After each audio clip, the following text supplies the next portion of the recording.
Ayan po ang bagong Pot of Gems. Ayan, ang yung mga katabi niyang store. Ayan. Pasok lang po tayo dito. Ayan na. Ayan na ang Pot of Gems na bagong store nila. Pasok tayo.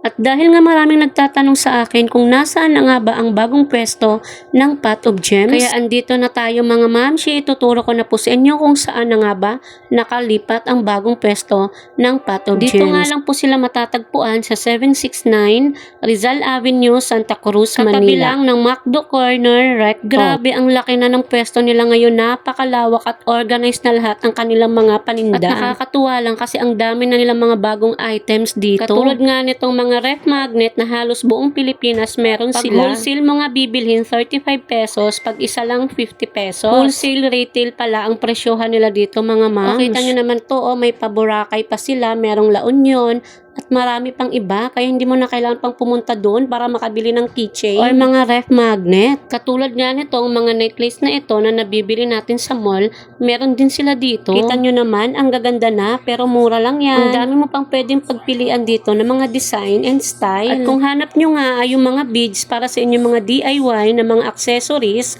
meron din sila dito. At nakakatuwa nga talaga kasi napaka-organized na ng kanilang mga items. Lahat nga ng kulay at mga sizes ay available dito sa kanila. Mapa-crystal man, woods o mga plastic na mga beads ay meron sila dito. Nakapak na nga yung mga yan kung depende sa mga sizes ang mga pipiliin nyo o gaano kalaki ang mga beads na gusto nyo, and nagre-range lang po yan ng 100 to 250 pesos per pack. Katulad nitong mga to na ang cute ng mga design. Bagay na bagay para sa mga bata at teenager. Lalong-lalo na sa mga girly-girly dyan. Sobrang ang gaganda talaga ng mga kulay. Kaya kahit hindi mo kailangan, mapapabili ka. Tulad nga nitong mga pearl na mga beads. Grabe, ang gaganda at ang mura lang. At kung may balak ka lang gumawa ng mga birthstone, na mga bracelet o rosary man, ay meron din sila dito lahat ng kulay available from January to December. At kung pag-uusapan naman yung mga tali o mga nylon, meron din sila dito. Lahat ng sizes ay available, mapakulay man, lahat kompleto. Kaya kung ikaw nga ay may negosyo ng mga personalized na mga accessories o kung ano pa,